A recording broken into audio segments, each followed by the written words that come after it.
Please do not listen while operating machinery or driving. Ginger the Giraffe. Once upon a time, there was a giraffe named Ginger. Ginger lived in Kenya, a country in Africa. Like all giraffes, Ginger had a long neck and long legs. Because she was so tall, she was able to eat food from the very tops of the trees in the savannah. The savannah in Africa is an area with lots of grass and some trees. Sometimes a savannah is called grasslands. The other animals, like zebras and antelopes, could not reach where Ginger could reach, but Ginger always found food. She loved the leaves and the new buds of the trees. One day, Ginger was busy eating her favorite leaves along with some other giraffes. It was a bright, sunny day, and there was not a cloud in the sky. It had not rained for a long time, so the grass was very dry. She heard a noise down at the bottom of her extra long legs. It was her friend, Mickey the monkey. Mickey was trying to say something, but Ginger could not understand what he was saying. He looked very tired. "What's wrong?" asked Ginger. Ginger was a very kind giraffe and wanted to help everyone. Just then, Mickey fell over. Ginger was also a smart giraffe. She knew what was wrong. Mickey couldn't find anything to eat and was very hungry. Ginger nibbled some fresh tender leaves and buds from the top of the tree where she was eating. She dropped some of the leaves and buds to the ground near where Mickey was. Then she nudged him a little with the hoof at the bottom of one of her very long legs. "Wake up, Mickey," said Ginger. "I found something for you to eat." Slowly, Mickey sat up and ate a little. After a while, when Mickey was feeling better, Ginger asked him, "What's happened, Mickey? Why are you so hungry? Why can't you find anything to eat?" Mickey said, "It hasn't rained for so long, and now there's no more food." "That's not good," said Ginger. "What's happening with all the other animals?" "No one knows what to do," answered Mickey. "All the zebras and the antelopes and the elephants are getting worried about the dry grass. Some of them are thinking about leaving the savannah and trying to reach the jungle." "That's a long trip," said Ginger. "Are you going with them?" "I don't know," answered Mickey.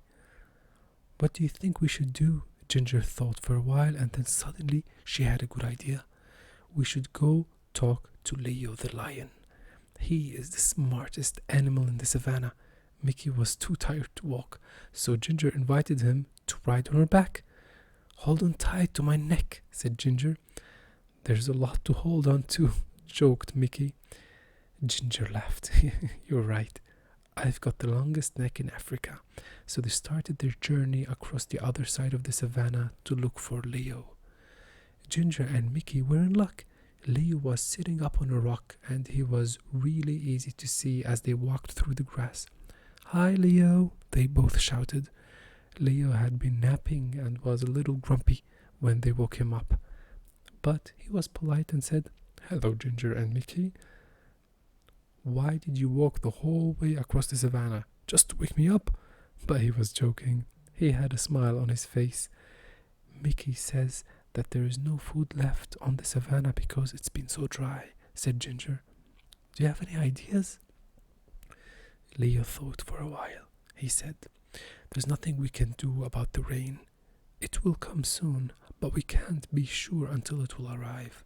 When the rain comes, all the plants will grow again, and there will be lots of food for everybody." He thought a little longer. "The only thing I can think of is for everyone to move closer to the forest," he continued. "There will be more things to eat there, but I know it's a long trip and it will not be very easy. It might take days to get there." Ginger and Mickey looked at each other and then looked back at Leo. "Thank you, Leo," said Ginger. "It's probably best if they all try to get closer to the jungle." They said goodbye and then walked back across the savannah. Now they needed to gather all of the animals together to start the long journey. Ginger didn't need to go along because she had plenty of food in high trees, but she was a good friend and wanted to help as much as she could.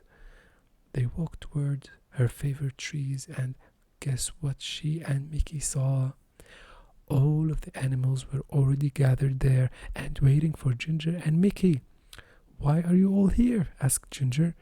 "Eddie the eagle told us that you're taking us to the edge of the jungle," said one of the zebras. "How did you know?" asked Mickey. "He heard you talking with Leo," said one of the antelopes. "So you've all decided to try and walk together to the jungle?" asked Ginger. "Yes," they all answered. If you'll help us to get there," added one of the elephants. "Of course I'll help," said Ginger. "I'm your friend." So they started on their big journey across the savannah to the jungle. The sun was so hot, and there was no food and no place to get a drink of water. And then they heard it. It was thunder. "Thunder!" they all shouted. Thunder was very scary to the animals of the savannah. Can you guess why? Fire! Sometimes the lightning hits the dry grass and the whole savannah catches fire. Then everyone has to run. And that is exactly what happened. "Fire!" they shouted. They could smell it, and now they could see it. The fire was coming towards them. Ginger had to think fast, because she was so tall she could see farther than any of the other animals. She stretched her long neck up as far as she could. Now she could see a place where there was no fire. "Quick!" she said. "Everyone run in this way." All of the animals followed her and ran as fast as they could. Soon they were out of danger. They stopped and gathered together one more time. "Is everyone here?" Ginger asked.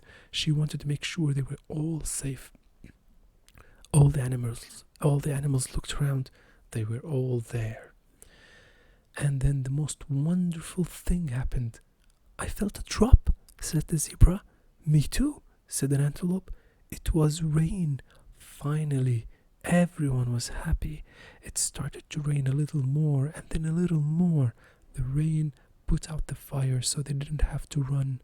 And the rain filled their watering holes and made the plants grow again. So they didn't have to make that long trip to the edge of the jungle. Everyone would soon enough have food and water. So Ginger, the giraffe, went back to her favorite tree and continued to munch on the leaves and buds. The end.